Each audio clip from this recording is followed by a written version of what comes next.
Olá pessoas, tudo bem? Meu nome é Luciano Duvigo, vamos falar mais uma questão de matemática do Enem que diz o seguinte: uma fábrica de parafuso possui duas máquinas, 1 e 2, para a produção de certo tipo de parafuso.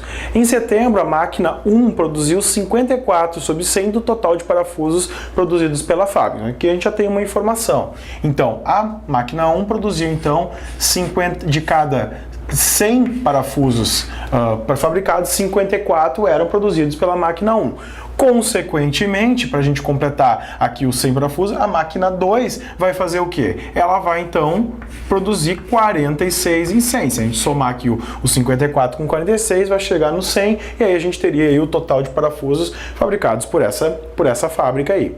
Bom, aí ele comenta o seguinte: dos parafusos produzidos por essa máquina, pela máquina 1, 25 sobre 1000 eram defeituosos, ou seja, desses 54 em 100, a gente tinha que 25 em 1000 são defeituosos, né? Então, o seguinte, desses 54 em 100, a gente tem o quê? 25 sobre 1000 a gente vai ter defeituoso. Então, o que acontece? Isso aqui a gente poderia pensar aqui num E, né? Daquelas relações de probabilidade, porque, ou seja, isso aqui é uma relação que ele é um parafuso feito pela máquina 1 e defeituoso. Então, desses que são defeituosos, isso levaria para uma relação de multiplicação. Então eu tenho feito pela máquina 1, 54 sobre 100, e defeituoso, uma chance de 25 sobre 1000. A gente poderia multiplicar então essas probabilidades. Da mesma forma vai acontecer agora na máquina 2. Eu tenho que os parafusos fabricados por elas é 46 em 100, e aí ele continua.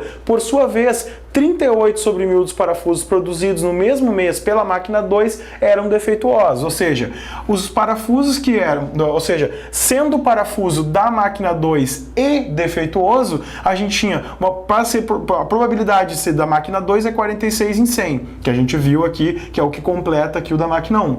E, além disso, ele ser defeituoso é uma probabilidade de 38 em 1000. Então, esse E que a gente está fazendo, ou seja, uma intersecção de situações, de eventos, a gente vai então representar por essa multiplicação, certo? E aí o que vai acontecer?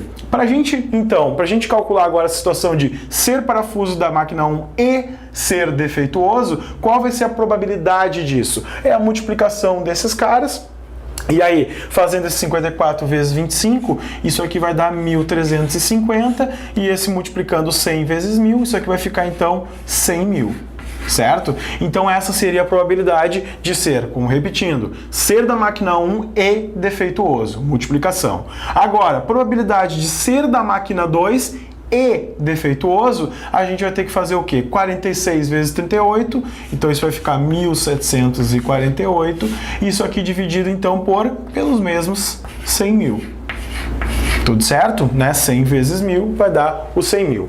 Agora o que acontece? Agora ele pede ali, ó, o desempenho. Então isso aqui a gente tem essas probabilidades, porque depois ele vai dizer o seguinte: o desempenho conjunto das duas máquinas é classificado conforme o quadro, em que P indica a probabilidade de um parafuso escolhido ao acaso ser defeituoso. Então ali ele fala algumas probabilidades, ali fala uma tabela, e aí pergunta: o desempenho conjunto dessas máquinas em setembro pode ser classificado como.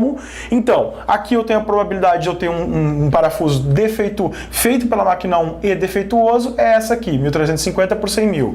Ser da máquina 2 e defeituoso, 1748 por 100.000. Então eu posso ter um parafuso defeituoso ou da máquina 1 ou da máquina 2. Então, o que acontece? Se eu tenho um ou aqui, isso vai levar o quê? Vai levar então para uma soma de probabilidades. Então eu vou ter o quê aqui? Sendo da máquina 1 ou da máquina 2, eu tenho o quê? Uma possibilidade de 1350 por 100.000, tá? Mais uma probabilidade de 1748 também por 100.000, certo? Então, eu vou somar essas duas probabilidades, somando 1350 com 1748, isso aqui vai ficar o quê? 3.098 dividido por 100.000. O que vai acontecer? Como aqui pelas probabilidades a gente sempre tem alguma coisa dividido por 100, isso aqui seria uma porcentagem, o que eu vou fazer? Eu tenho que, para eu eliminar esses 3 zeros que a gente tem aqui, eu vou ter que andar a vírgula para a esquerda. E andando a vírgula para a esquerda, eu vou andar o quê? Para eliminar o 3 zeros, eu vou ter que andar então 3 casas para a esquerda, que vai ser 1, três casas aqui com a vírgula. Então isso vai ficar 3,098 dividido por 100. Quando a gente olha aqui para a tabela, a gente vai ver o quê? Que essa probabilidade de 3,098 por 100 vai então se enquadrar dentro da onde? Dentro do bom, porque é um valor que é maior que 2 sobre 100, porém é menor que 4 sobre 100. Então, o desempenho conjunto dessas máquinas em setembro pode ser classificado como B de bom.